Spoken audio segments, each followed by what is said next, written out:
I mean, a lot of little things triggered my interest in medicine, and the pathway that brought me to it wasn't something, I woke up one day and said, I want to be a brain surgeon or anything like that. It was just a series of events that led to me being interested in medicine. So, and I'm glad that I did finally find that path. So I got an introduction to general practice through my family. It was something that was always there, and obviously he had a big influence on my life. And coming here to Canada, eventually, I finished high school, and I did math for 1 year and took calculus. And after 3 pages of long division and coming up with the wrong answer, I said, this isn't going to go very well. So I took a year off and traveled around and thought about life, and I realized what an opportunity we have here in Canada, to make a career. So I came back. I was going to be a marine biologist, but I ended up bumping into somebody who looked very nervous, and I said, "What's your problem?" This was at the University in Regina, and he said, "Well, I'm applying for medical school." And I said, "Well, what do you need to do that?" And he told me what you needed, and I thought, well, gee, I could actually try that. So as a junior rotating internship, I did it in Regina at the Plains. It was a new hospital there, the Plains Hospital. And I started out, we were on the ward. The internal medicine resident who was supposed to be on was on holiday, and I was told to go look at all these patients.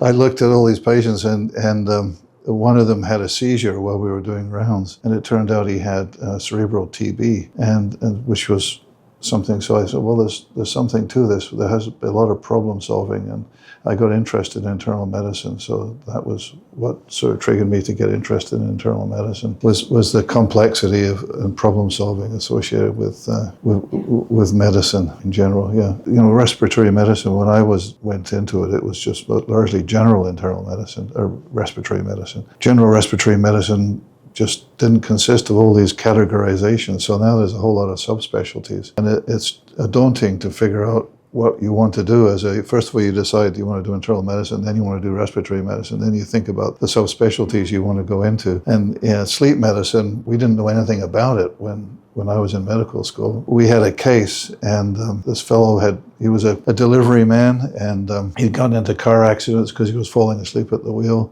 He snored loudly, and his wife had kicked him out of the bedroom. So his life was in tatters, and he'd been to see different doctors, and he came to respiratory. We don't know exactly why, but he did come there, and Bill Whitelaw thought, well, I think you might have this condition that we've heard about in France called sleep apnea. And we got him to take a tape recorder and put it under his pillow, and to see what happened, because we had no way of diagnosing it. And we played it, and actually it was amazing, because it was we played it at rounds. We have respiratory rounds, and everybody was listening to this great snoring, and then it would stop, and everybody's perched on the edge of their seats waiting for him to start breathing again, and it would be a big like a surfacing whale almost.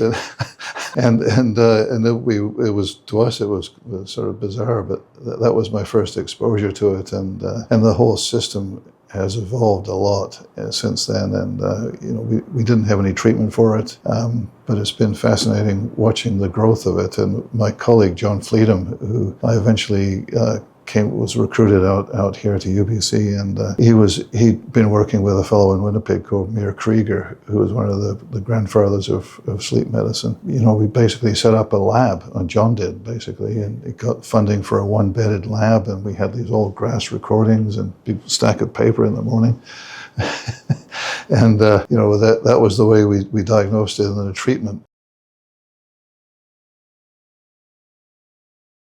I wouldn't say there's been huge proclamations of excitement, but there certainly, I think one of the things that gave me the most satisfaction was being involved with the Provincial Respiratory Outreach Program, which was developed for supporting breathing for patients with what we call restrictive lung disease. In other words, often their breathing muscles are too weak, and they don't have enough ability to get rid of carbon dioxide largely. And this happens at nighttime when we know our drive to breathe drops off. A lot of these patients end up being like sleep apnea patients. They're very sleepy, they have headaches in the morning, and eventually they can die from this condition. And up until we got going with it, which was in the 1990s, we realized as a spin-off from the treatment of sleep apnea was the mask as a way of ventilating patients. And so we just had to figure out a way to get these little portable devices to ventilate people, which didn't take too long. So we knew there was a way to support these people when they got into difficulty and they couldn't breathe anymore, and they could even go home with it. And for a long time, they spent time in the intensive care unit waiting to get funding for a ventilator. But then we realized, well, we could save money if we had a program that would support them in the community. And it's a provincially funded program now that I think it has around 700 or 800 patients on the list all around the province. They're all supported remotely. And they've got Bluetooth in these devices, and of course the phone's readily available, so they can be managed in their community. But the RTs who work in that program, they love traveling around the province and visiting people at home, and I think it's more realistic to see people that way if you have the opportunity to do it. That was satisfying, is helping those patients and looking at their lives, because a lot of them, for example, kids with muscular dystrophy who don't have much mobility, physical mobility, but their appreciation of life and their ability to muster up the strength and the support of their families to continue, it has always amazed me. I think that was something that I really appreciated, being able to help.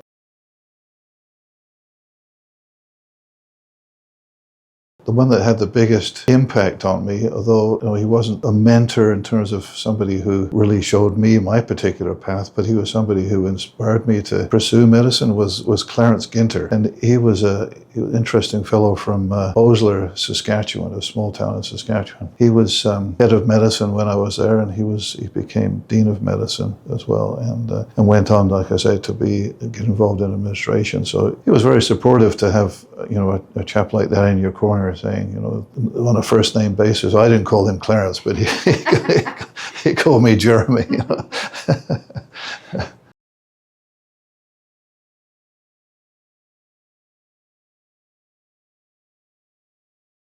There is a lot of advantage to combining efforts. So the university has provided that, and I think that was the idea when UBC Hospital was initially developed, because it was a little footprint out in the university, so it did offer an opportunity to collaborate with different departments out there, like the Department of Physiology, for example. John Leadsom was the head of the Department of Physiology at the time, and our common interest got to be not related to research, but the Diagnostic Accreditation Program, which was developed to try and make sure that if you got tested anywhere, diagnostic testing like x-rays or pathology, or in this case lung function testing, that it would be the same no matter where you got it measured. And so they developed sort of quality criteria for the diagnostic testing in the province. And he was the pioneer with setting up the Diagnostic Accreditation Program, the lung function aspect of it. That collaboration wasn't related to research, but I did have a number of collaborations with the physiology group out there. Collaboration has always been very important, and the opportunity to work with different disciplines. One of the interesting collaborations with, as you mentioned, zoology. There's a Dr. Bill Milsom out there who studies hibernation. And so he had hibernating squirrels. Their breathing periodicity was amazing.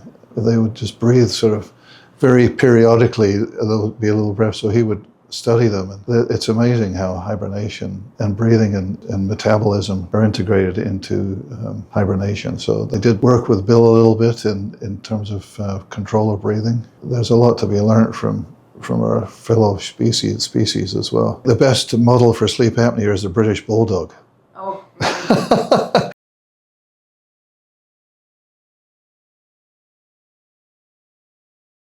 I think the advice would be that we really do have a very good opportunity in Canada to pursue our careers, and I'm trying to infuse my grandchildren with that hypothesis as well. But there were some times that were a little bit wasted, but I guess in the end they were useful because they helped point me in the right direction.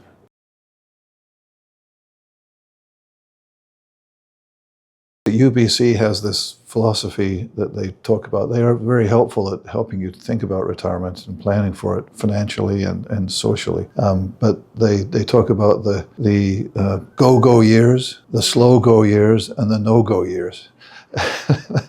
Medicine is a rewarding field to work into, so if you can you feel that you're keeping up and you're contributing and it's giving you a lot of satisfaction, you can keep doing it for a long time. I would recommend that people do a staged approach, because an UBC does offer you that, sort of a stepwise retirement in terms of your financial situation. I think your body gives you information to tell you that you've got to slow down a bit. So I would recommend being in touch with yourself and gradually cutting down, because you do have that opportunity to do that. Yeah.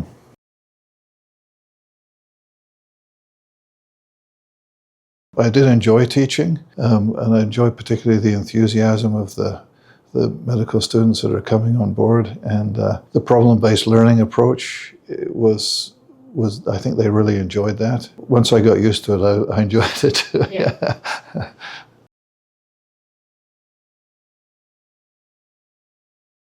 Well, first thing is just that you have time to think about what it is you want to do, and I didn't really say I'm going to do this, this, this, and this. I just looked at what came to me and what I had of interest from the past. A large amount of it is related to family. There's 5 children between my wife Terry and I, and we have 10 grandchildren. So I didn't downsize when we moved out of Vancouver. I moved to White Rock, and so we have fair number of family gatherings, and that has been something that's kept me on my toes and is rewarding. I do realize it's important to keep physically active, so if I continue playing golf, I'm still working on that game, and it's rewarding. I've always enjoyed sports, and I never considered golf really a sport, but at my age now, it does seem like it's a bit of a sport.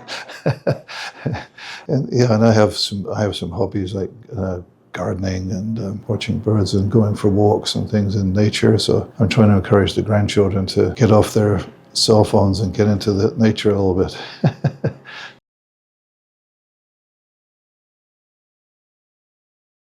If you've been accepted into medicine, you've worked hard and you've earned it. But the work is really just beginning. I think the more you apply yourself into the field, you'll find the more you get out of it, because it's an amazingly varied profession. If you work and find something you really enjoy in it, if you follow it, if you work hard, I'm sure you'll find something like that. And the more you put into it, the much more satisfied you'll be with your career, I think. It's a very rewarding career, and people want to help. We should let them into and get them trained. So I was going to talk a little bit about what appealed to me in going into academic medicine. And it was largely the sense of adventure around discovery research. Discovery research, by that I mean asking questions and developing hypotheses to answer those questions, and then using the scientific method to prove that these things are true and accurate. I think that method is what informs science. It's a bit disappointing these days when we look around about the negative thoughts about science and about research and disinformation or misinformation that's being spread. There can be some rewards for people who do these sort of investigations and claim patents on them. So keep asking questions and keep exploring. Things will keep moving forward. And as one of my previous colleagues used to say, onwards and upwards. That would be the end of the video.